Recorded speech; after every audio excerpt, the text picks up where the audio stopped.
Get started. So welcome to the online Peace Wave Summit. Today we have a special guest, Norie Huddle, and we are thrilled. She, when I think of Norie Huddle, I think of this collective awareness of the cocoon into the butterfly and what that means for the collective and for the planet at this time, that Norie Huddle really is bringing that and alive. Recently, she just launched a TEDx talk about the best game on earth and about her amazing work and life that she's brought to making this a better, beautiful, better planet for humanity and for the earth. So we're really thrilled to have you here, Norie.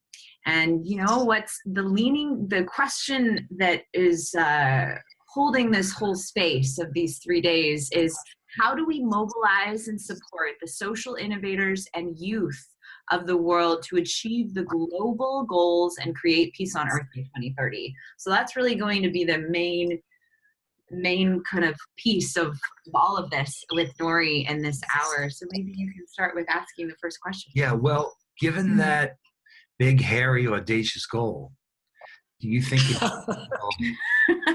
it's what they call a BHAG. There's an acronym for it.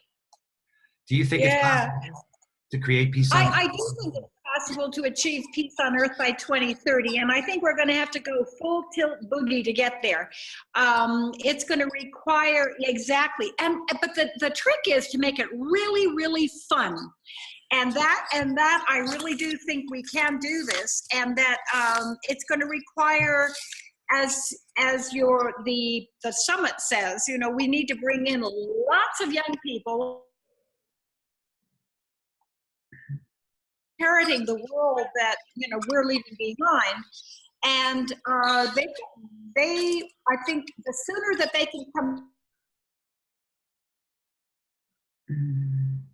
Was aware that I was here to do something on Earth, and but I had no idea what it was, and it took quite a long time, and it just wasn't even a concept that young people could be involved in changing the world. I know that when I was 9, I learned about the bomb. It was actually the hydrogen bomb, which had just been exploded shortly after I turned 9, and my father, who was working for the Pentagon in arms control and disarmament, called my older brother and me aside and said that he needed to talk with us about something very important. And he took us outside on the driveway in front of our house. We were out in the woods, and he explained that there was this country called the Soviet Union. They have these things called nuclear bombs, and we have them too. And one bomb now is big enough to destroy an entire city, and that he wasn't going to be able to spend as much time playing with us anymore because he was going to be going back to school at night to get various things that he needed so he could be a voice in stopping what was called an arms race between our country and the Soviet Union. And I'm going, well, why don't we make friends with them, Papa? And he says, well, we've tried that, honey. They have one way of thinking and we have another way of thinking, and we just don't seem to be able to get along. And I made a decision at that moment, 9 years old, that the adults were crazy, and they were certainly hypocritical, because here they were telling us kids to get along, but I might not get to grow up to be an adult because of this stupid thing called the bomb that they had. And I made also a decision that when I got big, I was going to go learn Russian and go help make peace. So, but it was many years later, if you remember, Samantha Smith, a little 10-year-old girl from, I believe, Maine, the state of Maine, wrote a letter to Gorbachev and ended up being invited over to the Soviet Union. So, I think we have this field, an energetic field around the earth, and that the more of us wake up and realize that we have an incredibly powerful and important part to play, and that when we find our part and start to play it makes life such an amazing, epic adventure. And that's really the message that I want to convey, because, you know, I did retire early. My early retirement plan was 1970 at age 25, and I just knew that I had to do something different. And I just walked in and told my boss I was retiring to do only what made absolute sense to me for the rest of my life. And he looked at me and he almost cried, because I realized afterwards he hadn't done what made sense to him. He had done it for the paycheck. And I think that's where most people are stuck today, is doing things for the paycheck rather than from the heart. So I think we're in the process of radically changing that. And if we bring together enough people, I believe we can do this by 2030. Why not? We've got everything we need. We truly do. I mean, this has been my work for 48 years now, and I can say I've seen extraordinary changes in that time, and I really feel that the momentum now is we're at a moment where there's incredible groups of people now coming together, realizing we need to move beyond the sort of the jealousies and the judgments and all of that, and that we really, everything is just there. The stakes are so high. We really do need to come together and join forces in a way that we've never, at least in my lifetime, have never done. I mean, there have been moments, glimpses of it when we've had crises, but we've not. I think that we're about to do something new, something different, and something really wonderful. And I'm excited to be with you all and as part of this. Wow. Norie, I you know, are just incredible. hearing you speak, it's like you are this like butterfly, like this big, beautiful, like, and it's so true. Like, we need to have fun, and this is like such an exciting experience. I so appreciate how you speak of what's possible. And you know, I just want to say one thing, because Norie personifies a genius that I've seen. We were interviewing a group of youth the other day in this group called Go Love Now. Yeah. And Carlos, I think he's 11. Yeah, I think so. And back to your story with your father and your brother, that's so profound. Mm-hmm. When Carlos was asked, what's keeping us from achieving peace on earth? Because he said we could do it. And we asked him, so what's keeping us there? His answer, the adults. Yeah.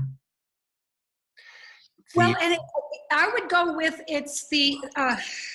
We're born into this world, okay? And I happen to be one of the people who remember back to the day I was born. And so it gave me a very different perspective from a lot of people, because I remember those first moments of awareness and I anchored them. And because I remember if I had had words, it would have been something like, this is very important, I must always remember this. And so I knew that I'd come here to do something, and I had no idea what it was. But I started studying myself. My energy only at that point went down to about here, to my heart. And I could see through my physical eyes, like the person who I first saw, I think it was a nurse picking me up. And it was just, this was a very different reality from anything I had experienced before, at least that I could remember. And there's a lot more to say about that, but what happens then is we then get enculturated into the society, and we are brought up, and day after day, we're in the same setting with the same beings, our parents, our older siblings, whatever, and we are just enculturated. That's built into our nervous system, and that's our expectation. And then you go off to school. And I was fortunate in that the first 3 years I went to a private school. This was before my parents had to tighten the belt because my father was going back to school. And the private school I went to was amazing. I mean, we were out in the woods. We learned about, we built, when we were studying about Indians, Native Americans, we were building a lodge with twigs and vines. And I mean, it was just a very different kind of education. Then I come to the public school, okay, and you're sitting in the little rows facing the front, and the teacher's the total authority, and the other kids were like little zombies. I didn't know the word zombie at the time, but that was really the feeling of it. And I got in trouble a lot. I got sent to school because and I mean, I have some very, very funny stories to tell about school, but the big one I'd like to share here, because I think this is what has happened to most adults, is that in order to cope with school, I went off to school and I flipped off a switch in my head, which was a switch of creativity and aliveness and spontaneity, so that I could blend in and not be sent to the principal's office, right? And because I really wanted to pass and I wanted to get out of there as fast as I could. One day, then I'd come home from school, I'd flip the switch back on, and I'd go run out in the woods with my dog, and I'd clean the yuck off from that day, okay? And then I'd have a real day, in the afternoon and evening with my family and stuff. One day, I came home from school, and I felt really antsy, and I didn't know what was wrong, and about 2 hours later, I suddenly realized I'd forgotten to turn the switch back on. I immediately turned it back on, but I was terrified, and I had the aha that was what had happened to all the other little kids. They had turned off the switch, and they had forgotten they had a switch. And at that point, and that was what had happened to the adults. And that day, in that moment, I made a decision to leave the switch on.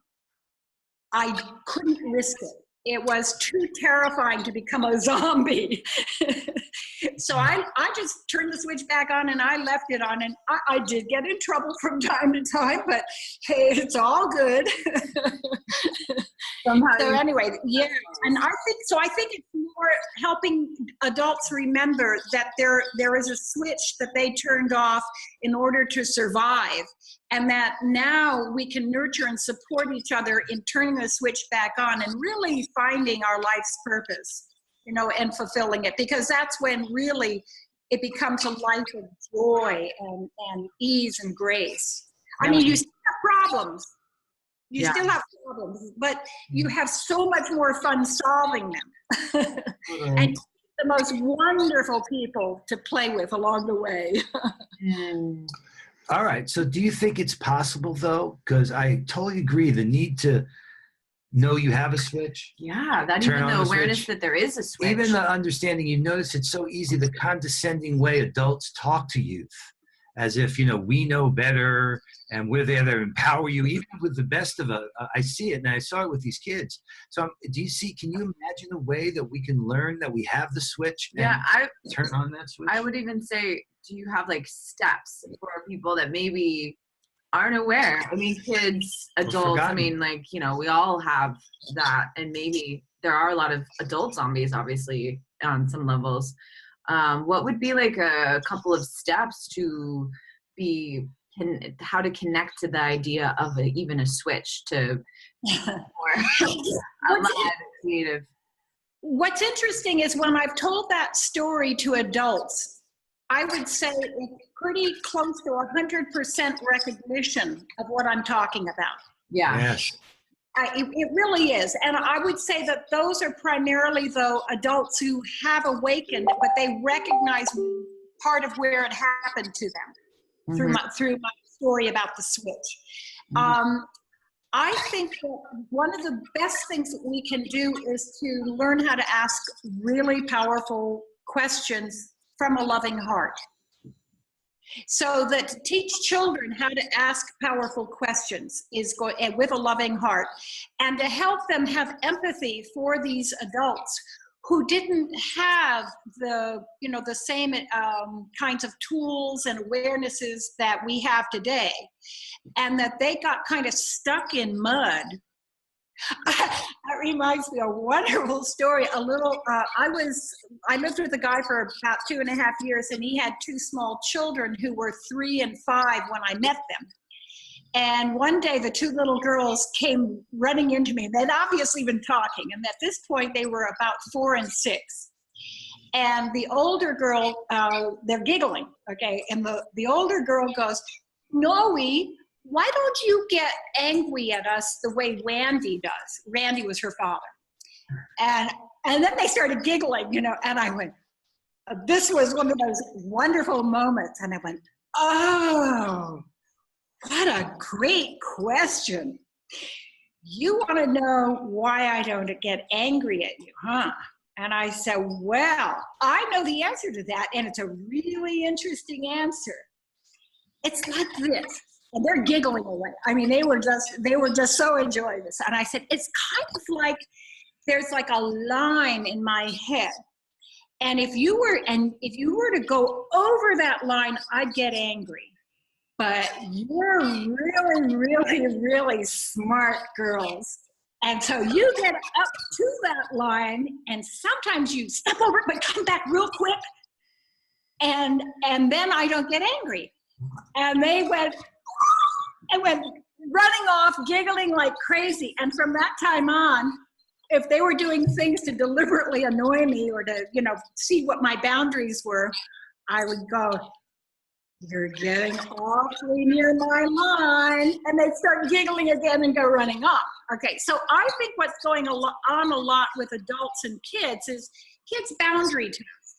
You know, they're trying to figure out the world around them. They're trying to understand, you know, how things work and, you know, how to make it all, you know, go nicely for them. And so when they test our boundaries, I think a lot of adults have a lot of unresolved anger and their interactions with their parents. So I think this is one of the things that drew me to the compassion games, was that I saw that you had developed a brilliant way of giving people the experience of being in the space of compassion and kindness, and feeling how good that feels. And then from there, we are more empowered to make better decisions about how to move forward in creating, you know, a world that really is peaceful, healthy, prosperous, and just for everyone. And I really do think that once we get the ball rolling on this a little bit more, we're getting very close to that moment now where it is, I think it's just going to take off, and we're going to find all kinds of really fun things to do. And I've got a few pieces that I haven't shared yet with you guys, because I mean, you know, you want to keep it fun. But I think that there are some little pieces here that are going to you're going to be howling with laughter and we're going to all have such a good time when we get down into some of these. Because another piece is, I think we need to be very smart in terms of systems. You know, it's like, where can we leverage a great impact? So for example, I'll give you an example. When I wrote my book, Butterfly, that actually came out of my drawing a mind map in 1980. That was called, I had a big heart in the middle, and it said, Global Transformation, Critical Path, First Steps, okay, 1980.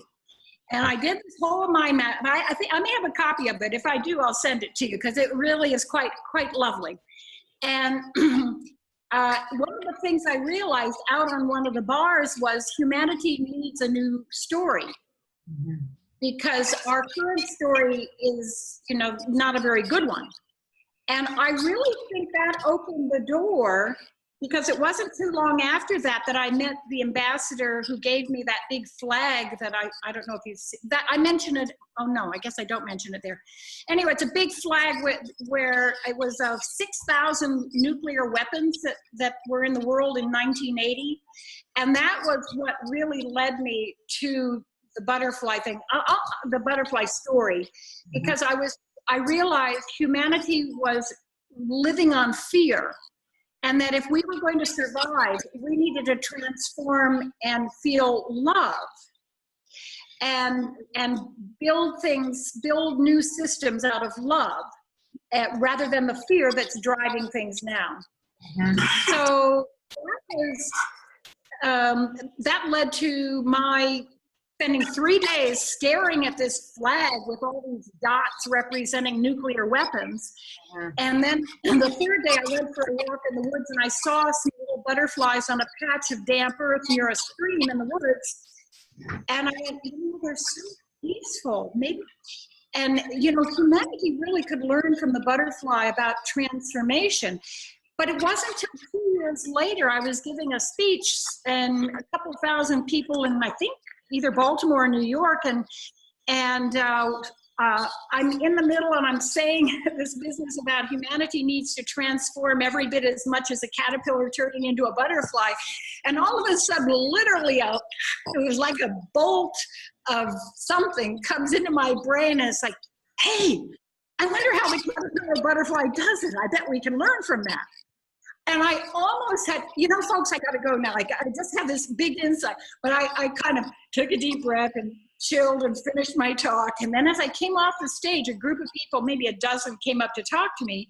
And one of the guys, I'm just a big kid. I just blurted out, hey, I wonder how the caterpillar butterfly does it. I bet we could learn from that. And this guy says, yeah, well, that's why I came up to talk to you, Norie, because I don't know all the pieces of it, but I know that when the caterpillar is goes into chrysalis, that there start to appear these new cells that are called imaginal cells. And I don't know anything more than that. And I said, oh my God, that's amazing. Thank you.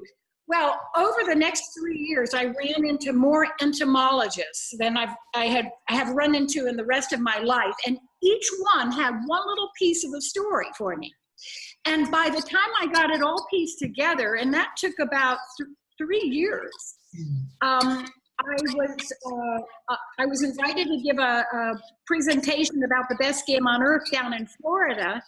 And one of the people coming to it was a lepidopterist, someone who's an expert in butterflies. And so my very first question to her was, hey, is this right? And I ran through the process and she goes, yeah, that's basically correct. And at that point, I mean, the whole story, it's really quite a miracle how the story wrote itself. I mean, it was amazing. It was like a 45-minute download and I almost didn't have to edit it. And that same day, I found the artist who did the artwork, which I think is just stunningly beautiful.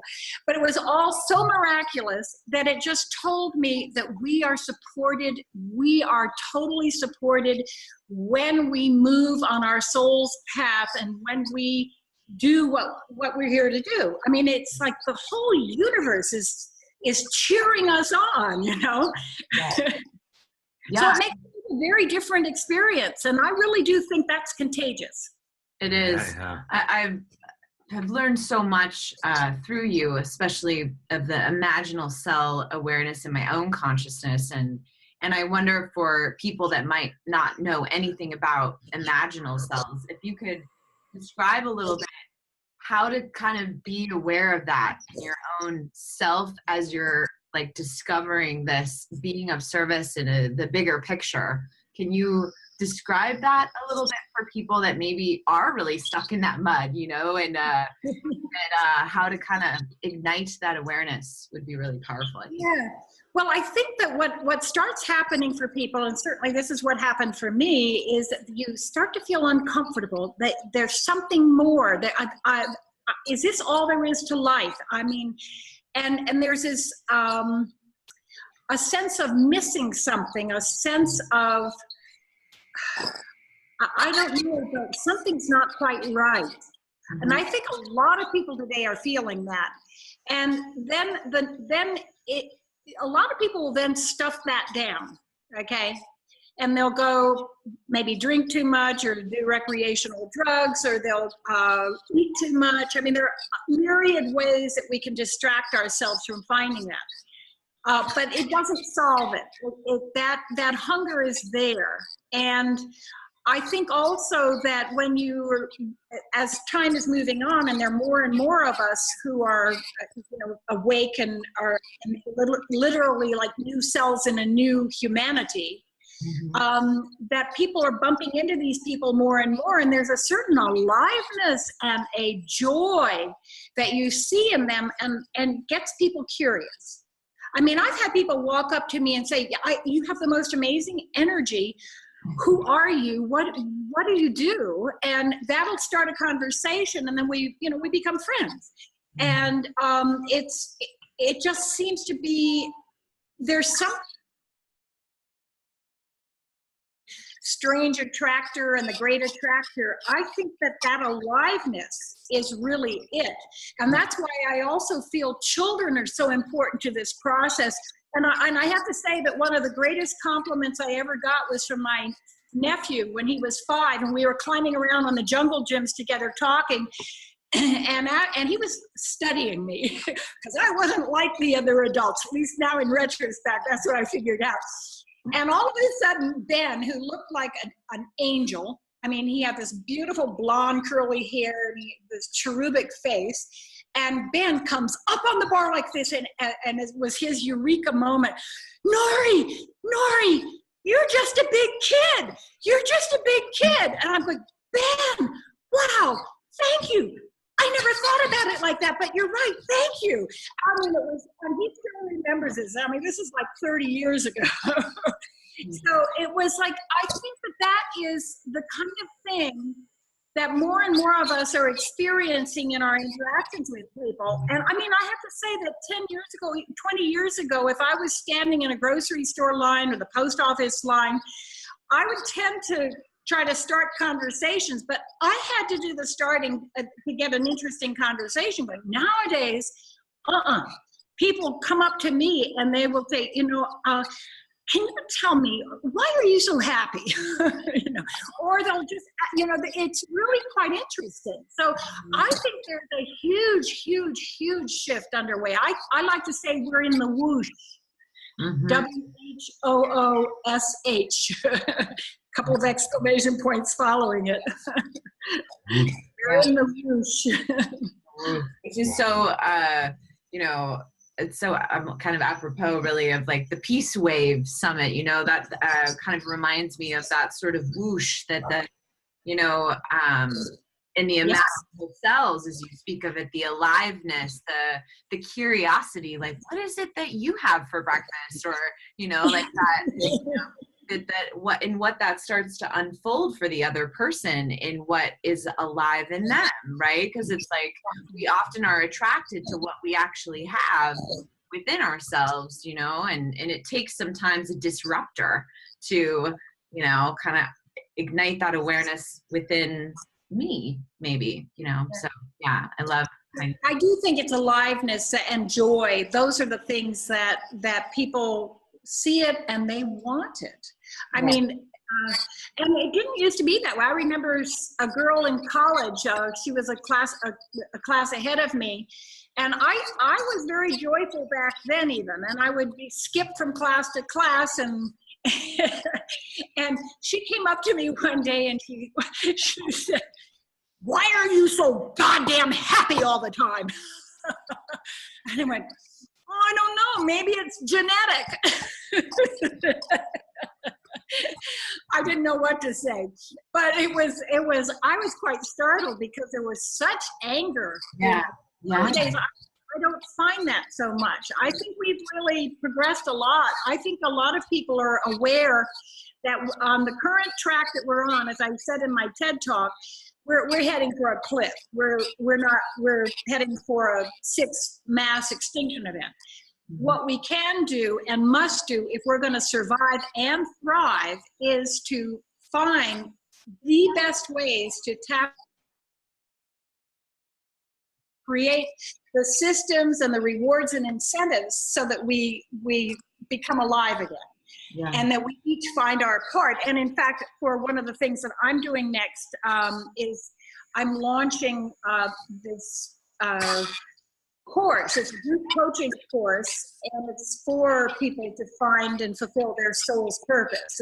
I call it total life success. I am so excited about offering this, and I'd love to make an offer for people watching this summit, because this is exactly the group of people I'd love to play with and support. So I don't know, we can figure out how to do that. But I'm very excited about this. And I'm looking also at how then to train people to give this course also, so we can multiply and then have larger formats for doing this, so that it can be like a mostly online based program. Mm-hmm. And so that's something I'm in the process of developing. But the first one is going to get launched now in July, mid-July. So I'm looking on your birth, or is it your birthday that it's launching?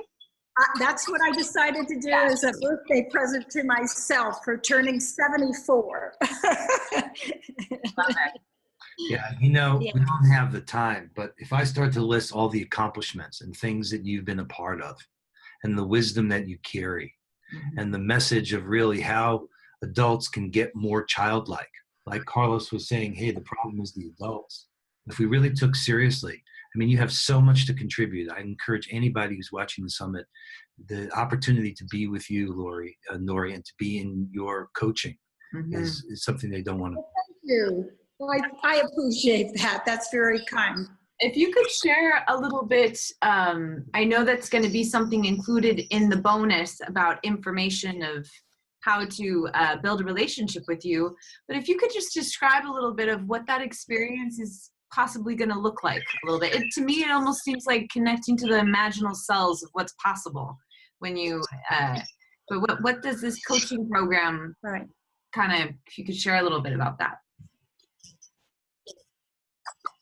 What it'll include, basically we're going to be exploring a bunch of very interesting questions, and these are just all the questions that I explored with, back when I retired in 19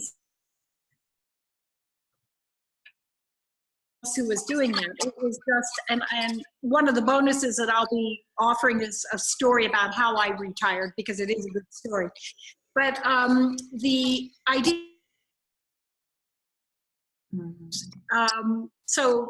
without really a lot of help and support, there weren't any programs like the one I'm going to offer that I could take.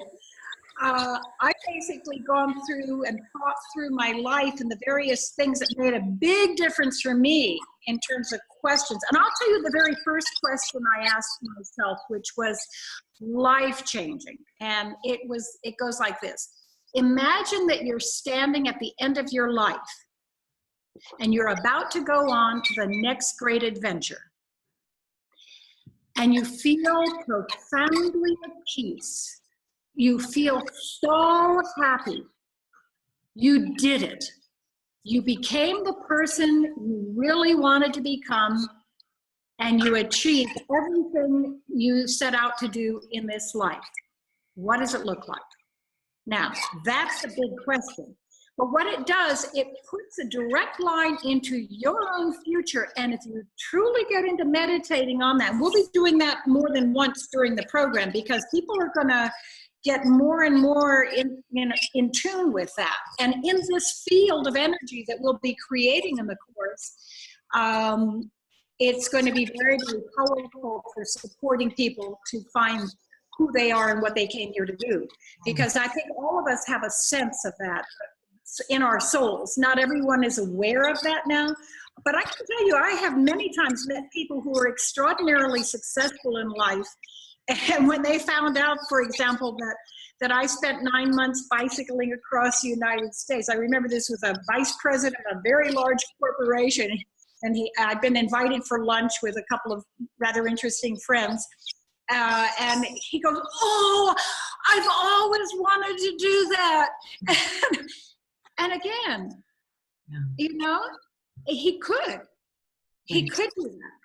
And I remember another guy I interviewed, a lovely man. I met him on a plane, and he turned out to be chairman of the board and the CEO of Continental Can, which was a Fortune 100 company. And we got to talking. It was like an hour flight to New York.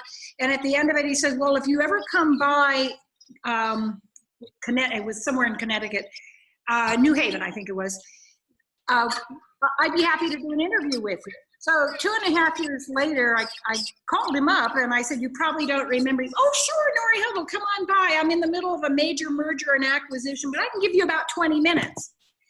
So I said, that's really kind of you. I love it. And 2.5 hours later, I had to terminate the interview because I had another appointment. And he was like a kid in front of a candy store window. You know, I never get to talk about these things. Well, the next time I saw him was 7 years later. And I, did the same thing. I called him up and I said, you probably don't remember me. And he, oh my God, Norie Huddle, I've been wondering what happened to you. Well, we got together and had lunch. This is in Washington, D.C. He had retired from Continental Can, and he now was an unpaid senior researcher with a major environmental organization. And the thing he was proudest of having accomplished in those 7 years was that he had written a book where he had done interviews with top people in corporations about what they were voluntarily doing to transform the environment. And I had given him a copy of my book 7 years earlier. So I think maybe there was a little piece of impact there. So, the thing is that you never know when you're walking around and interacting with people. This is why I love the interview process. I'm normally in your position. It's just kind of like going to the dentist, being interviewed rather than being the dentist and having the fun of all the drilling. But I love interviewing. And I think that came out because when I was a little kid, my father took me to meet people, and he was a great at interviewing and listening, and I just was amazed to see how these people would just tell him their life stories, and I just learned that. I mean, from literally age 5. Wow. Yeah, that's another story. We won't go into that one, but I'll write that one up and I'll include that in the bonus. Fabulous, Norie. All right, we've got a couple more questions in the spirit of being the interviewers here. Yeah. What do you most, especially that incredible question you just asked that I just want to say to it, and I will just mention a little bit that I have been interviewed by Norie, and I have experienced a very healing, profound mentorship connection from her way of asking questions, and what that does to the inner world has literally transformed me and has helped me be more I think more available for the work and how I really want to show up in the world. So I just want to I just feel like I'm standing here with a great mentor, and yeah. Oh, I love you, Summer. You're so sweet. It's very really true.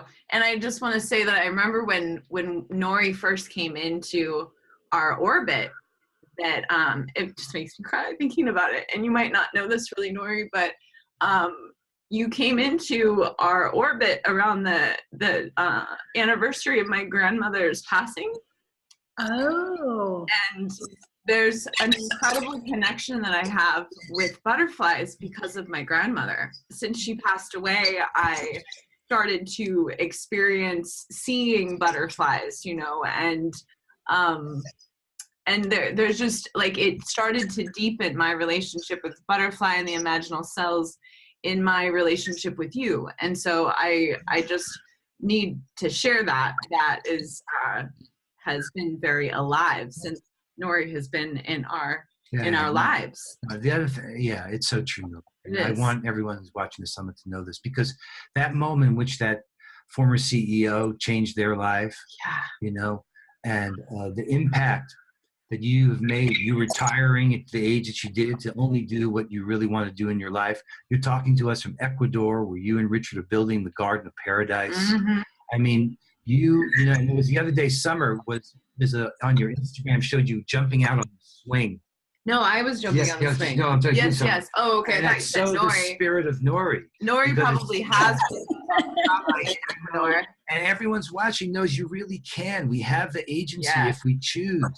That we don't have to deny ourselves the dreams of our lives. And it's so beautiful how you're eating that and sharing that with the world.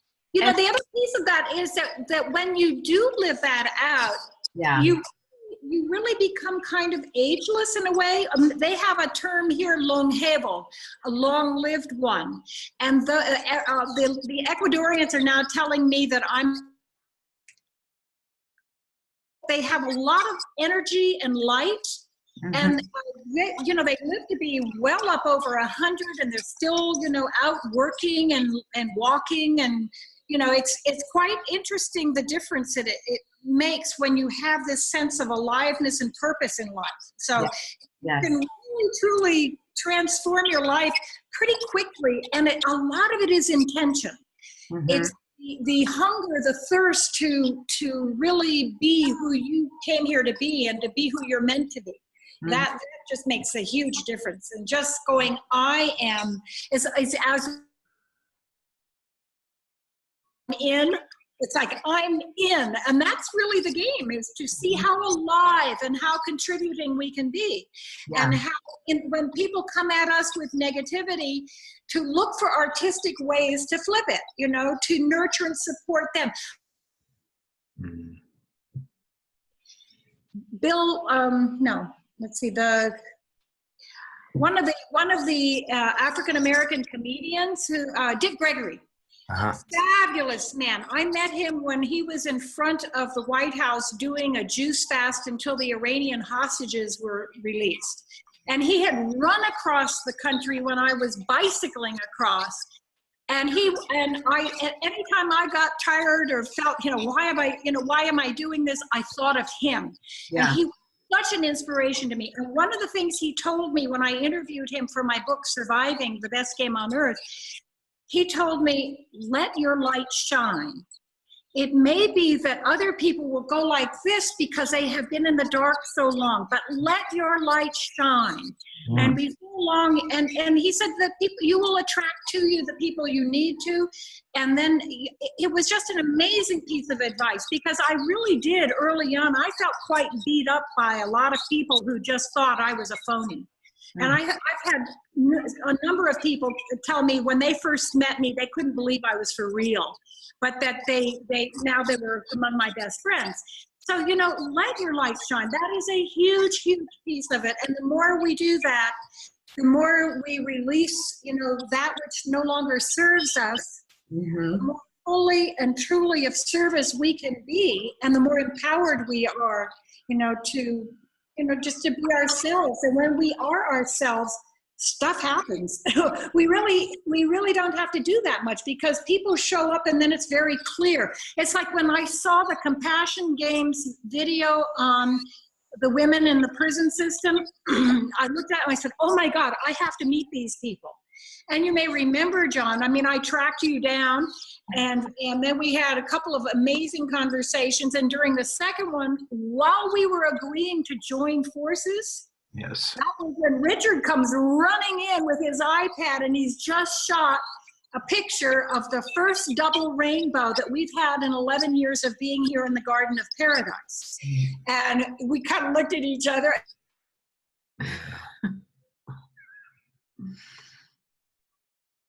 Stomach. Sorry, back.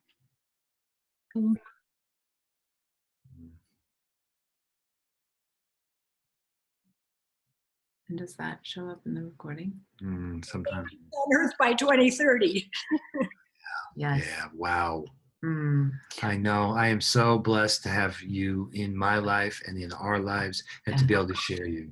I feel the same about you both. So, and everyone I've met through the Compassion Games has been really, truly a wonderful companion, a great companion in this great game we're involved in. Yes. Yeah, that is the vision for Sign. That is this love it's currency. Like Sign is unfolding as we have been unraveling this summit, and it's really exciting to see real, like, authentic relationships building among the members and the patrons, and there's this really organic, you know, butterfly unfold. It's forming, yeah. Well, that you asked earlier about the imaginal cells. What happens inside the chrysalis when the imaginal cells start to appear? They're all sort of separate, and they think they're all different from the caterpillar cells. But then the next phase is they begin to clump together into little groups. And they're all resonating at the same frequency, and they're all passing information as we're doing from one to the other. And then these little clumps butter begin to cluster together. And pretty soon you've got this long string of clumping and clustering imaginal cells, and they're all resonating at the same frequency and all passing information from one to the other inside the dying body of the caterpillar, which is the society that we, are seeing just become more and more dysfunctional all around us. And then at some point, we all get it. There's a moment where we get it, that we are something different, something new, something wonderful. And in that realization is look like a butterfly yet. Mm-hmm. Because now, and this is where we are, I think now, is that we have to create the systems and processes for supporting each imaginal cell to do its part. It's a very different world, and I go into that in my TED Talk, that there are 5 phases that I see for doing that. The new people, new story, new game, new toys, new money, and I hope people will watch the talk and that they'll click like and send it to your friends, please. Yeah, absolutely. We'll make sure to have a link to the TED Talk.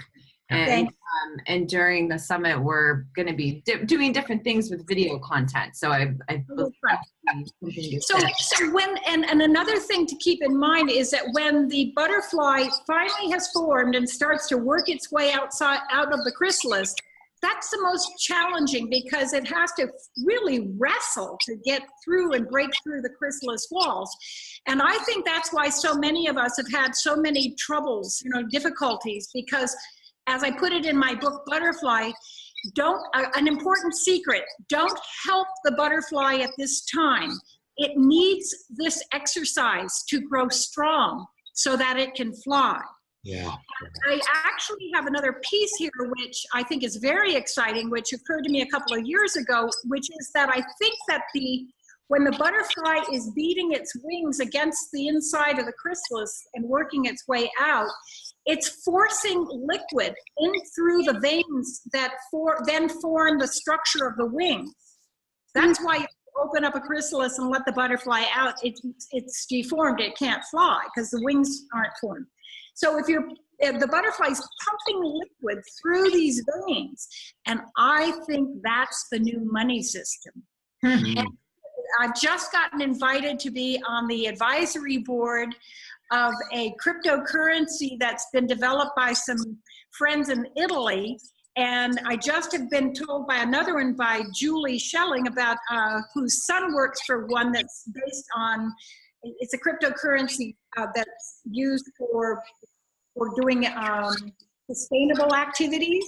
So I'm looking at the possibility of collaborating with them for the cryptocurrency that we'll be using, maybe more than one, inside the best game on earth. So when people join the game and say, pay money to be a game player at a certain level, there is a free level of membership, so that is not a blockage to anyone.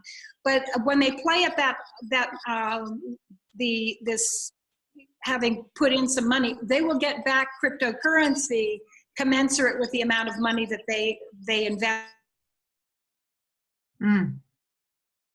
Inside the game, the money system will be designed very differently, and I would love at some point to have that conversation with you all and maybe do a social media cafe on game design. We're right in the middle of that. In fact, Phil Lane and I are writing this paper about the global prophecies and the change. The blockchain is a new model for governance. Mm-hmm. So not only is it available and powerful in cryptocurrencies, but other kinds of smart contracts between us. Absolutely. Different global governance structures now possible. I mean, I think the technologies Patreon for that are here. Is a great an example of that unfolding. What?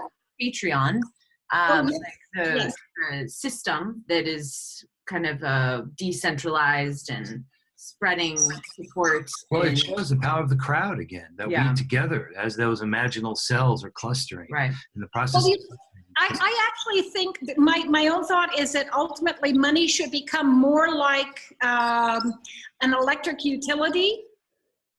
And I mean, you're not accumulating electricity in your house to use, later, and you don't have a tiny, 8 people controlling half the electricity of the whole planet. the way you have with the money system.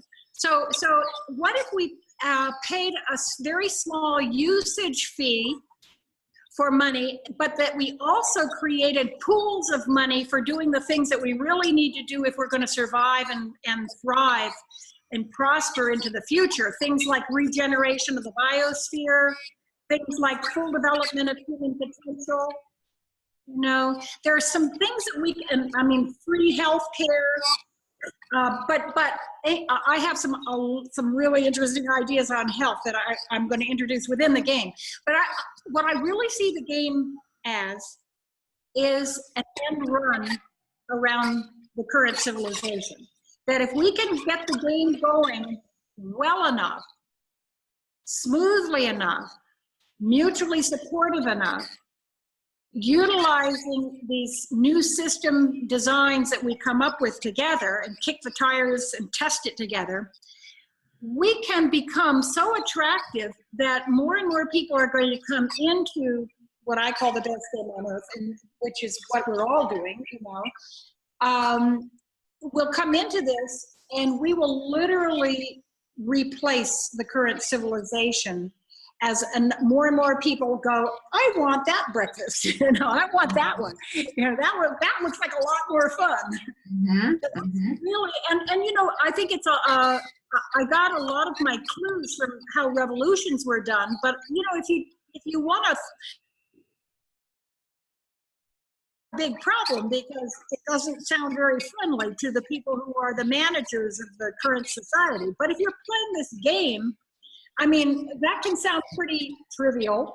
I mean, until you reach a certain critical mass, and then it's like, OMG, you know, oh my God, I get it. Yeah. Now, that's been sort of my below the radar strategy, is to just call it a game, and we'll call it game money, you know, and it's just this little game. Mm-hmm. Another person who came up to me after another talk I gave said, you may be very interested to know there's a Dutch sociologist who's written a big academic book about how games have been important in transforming civilizations. Mm-hmm. And I was just recently trying to track that book down. I did buy a copy of it, but it was back in the US in storage. But I do think that games, we learn a lot through playing games. So that's a wonderful games, because I thought you had developed an amazing method for reaching a lot of people. Yeah. No, and there is a whole emergent movement on social change game that we're right in the middle of, and we'll talk more about that. But of course, Compassion Games honors you as inventor of the best game on earth. It's one of the Compassion Games that we feature. Yeah. And there's more to be done in that space. Absolutely. It's a way to reframe. I'm curious. We are curious, and I'm just going to twist it a little bit, partly because of that amazing question you asked earlier. What do you most want to contribute to creating peace on earth by 2030? And I'm also just going to step back even further from that, like your legacy of that, as you were talking about, you know, at that point of your life, you know, what is it that you most want to contribute? Well, I can tell you what I've contributed so far. I really feel very good about the book Butterfly. I feel very good about my book Surviving, which I hope can get republished as an electronic book at some point. And my book also, a number of my books. But the Garden of Paradise is a big one. The Garden of Paradise is the second special project in the best game on earth. And here, what we basically are doing is we have basically declared that we're creating a Garden of Paradise. Way that is congruent with how heaven on earth, and to create good relations with people and to build something really, really beautiful. We've already had one woman who's very psychic, who talks with spirits, come here and told us that she had never encountered so many positive spirits, and they come here from all over the universe, and not just this physical universe, but many universes, and got to help us with our work. that we were one of 12 places on earth grounding the transformation. And I hope people will come visit us, and maybe even buy a lot and come play with us on a regular basis. The thing is that my vision is that we will all come together and we'll all each begin to create our garden of paradise wherever we are, and that we'll each wake up and fulfill, and that to whatever degree I can be helpful in nurturing and supporting people to come to that awakeness and aliveness, to experience their big kidness.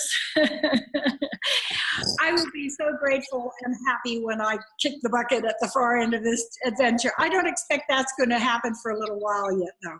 Wow. I did go through a very nearly dying. And I did, and that was 7 years ago. I came very, very close to dying, and I was actually given the choice to live or die. And that was when I reaffirmed that that my job before I left. Now, some of that I don't know yet. You know, we didn't know about the Garden of Paradise when we came to Ecuador in 2007 and came out to look at a piece of land that was for sale. It was built as in disrepair and quite run down, but in a pretty location on a river. We had zero intention of buying any land in Ecuador. I mean, are you kidding me? Within 30 seconds, I look over at Richard and we both have the same look on our faces, like, you know, and we both realized that we had just been spiritually hijacked. So, you know, there are going to be surprises along the way, and I celebrate those. So I ask God daily to surprise and delight me, up the ante, and then give me the support to get the job done. Because, you know, and the things that I've been given, oh, here's another one, which, again, I hope we can talk about sometime. One of them that I think is going to really be a legacy piece, assuming that we have the partners to get this done. And I keep thinking Phil Lane might be one of the partners on this, as well as I keep seeing Richard Branson and maybe his daughter, who's doing the we economy. I see the $1 trillion lottery for world peace. And that was a program that came to me when I asked God to please give me one really good idea that could help humanity realize that we had forever turned our backs on war, and that we were now all moving together to create a world of peace, health, prosperity, and justice that works for everyone, not just a privileged few. And then you have to get real specific when you ask for things. And then I said, and please make it be an idea that attracts all the resources we need to get it done, and wonderful people to work with, and please make it be a lot of fun. And I really had a voice in my head saying, at that time, it was the $1 billion lottery for world peace. Mm-hmm. And then I went, ooh, what's that? And I got the download. Mm-hmm. And it's amazing. And within 30 seconds of getting the whole download, I got a phone call from a dear friend who had the Midas touch for money. He was amazing at how he attracted resources into his life. And John says, you've been really on my mind the last half hour. What have you been up to? And I like to hear people talk first so I can, you know who I'm speaking to. So I said, oh, you know me, John, the usual. What have you been up to? I'm very tricky. John says, oh, well, I've decided to sell my business in Canada. Well, his business in Canada was the machines. He was the sole provider for the US and Canada of the machines that distribute postage stamps. When you go into the post office and you put your money in, that was his. I said, why are you selling that? I thought it was a good business. And he said, yeah, but I've gotten my engineer to upgrade the machines to dispense lottery tickets. No. The look on your face right there was about my response when he said that. And my antennae are quivering, and I go, that's very interesting, John. Tell me more. And John goes, yeah, I have a meeting tomorrow afternoon with a man who's known as Mr. World Lottery over in Potomac, Maryland. Exactly. So I said, well, this is very interesting what you're telling me. Now let me tell you what I was just doing the last half hour before you called. And I explained he was off the Richter scale. He said, Norie, that's brilliant. And I said, it is. I can't claim any credit. It was a gift from God, literally. And he said, that one will really work. And but you need to put your team together, because if I introduce you to this guy and you just share the idea, he'll take it and run with it, and he won't do it at all the way you want. Well, I've built part of the team. And this is why I've mentioned this a couple of times before, that I really think that this would be a good one to circle around now as a larger team, because I think we have what we need now to do it, and I think it could be a whole lot of fun. That sounds so fun. Wow. Yeah. Yeah. I think you definitely are in the right place. Really here. There's so much to share in that regard. Yeah. All right. And it's so interesting too, Norie, because of my like a growing edge that I'm working on, and the visualization of this incredible space of being a fundraiser, and how I see these conversations with, the people that have a lot of wealth right now, and how to, that out of balance of the world, how do we make those conversations of fundraising actually up the fun and the healing, and the opportunity that is actually maybe that we don't even know which one has the $1 trillion. It's that we're all. That's not the way it works. It wouldn't. The lottery is to. Oh no, it's much more interesting than any one. What this one invites in is investors. Yeah. And then the contract with the investors is that they would be paid off and they would be out, and then it would be a publicly owned utility. I see it being done on Native American land, or indigenous terrain all over the world, because and possibly even calling it something other than a lottery. Because that's the way the big boys play the current game, is they will name something else to avoid the regulations. And then they run with it, and then the regulators go, oh, wait, we can make money off of that, and we need to control that. I mean, there's a lot of really interesting background for how to do this. So it might be called something other than a lottery, but it's close enough so that people know what it is. Yeah. A butterfly, I don't know. Anyway, we can play with the name, but I really, I hope to have that conversation soon, because I think that one will give us, a friend of mine who did global marketing for Shell Oil, when I first had the idea, it was before the internet was really being widely used, and he ran some numbers for me. They were paying him $1,000 a day back then, okay, Shell Oil. Yeah. And he ran numbers for me, and he said that at that point, just with the $1 billion lottery, that would generate about $10 billion pre-internet in the first year up in operation. So I really think that we're talking about something that could, money issues would be a thing of the past, which would be very nice. Yes, I see it, and I hold you in that beautiful vision, and however we can be of support. Yeah, no, it's let's have a conversation about it maybe later. Absolutely. It's not happening in that space. It's definitely what's happening in space. So, all right. Are there any other key insights that you have to share, or how we can work together? And also just with the bonus that you're going to have to offer to the people that are listening to this conversation, it would be great to sort of hear what you have to offer, and last insights. Well, I don't have all the pieces of this. Of course, this is being recorded prior to the summit, so I don't have all the bonuses. I will have all my recent writings, like the book Butterfly, my book Return to the Garden, which has a lot of really useful information in it. And I'll have several other pieces of writing that I will be, sharing with people who sign up for the course. I'm also going to be doing an interview with each person before joining the course, because I want to make sure that they're happy with me, and there's a fit.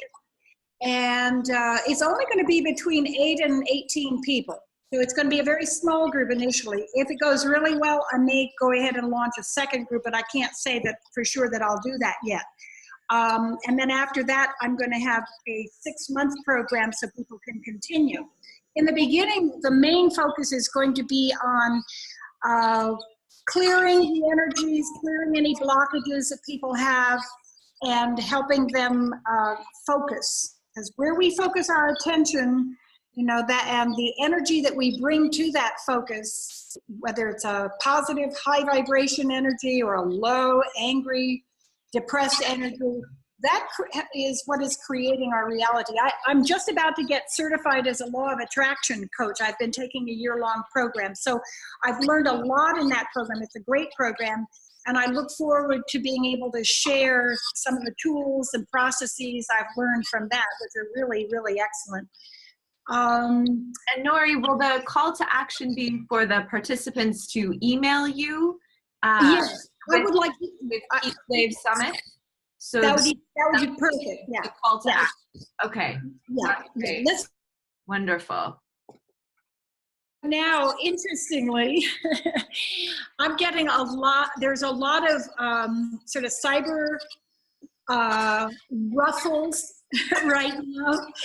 And the guy who's hosting my website just had a major attack.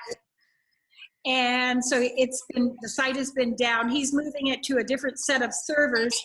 And I've had quite a few problems just recently, which is interesting. I think it's sort of the last dying gasp of the caterpillar, So I think all of us need to kind of bless the caterpillar to its highest, say, thank you, you did your job, and now, rest in peace, and guess what, There's a very funny joke of 2 caterpillars crawling along, a cartoon actually. 2 caterpillars are crawling along, and a beautiful butterfly flies overhead, and one caterpillar turns to the other and said, "You'll never get me up in one of them contraptions."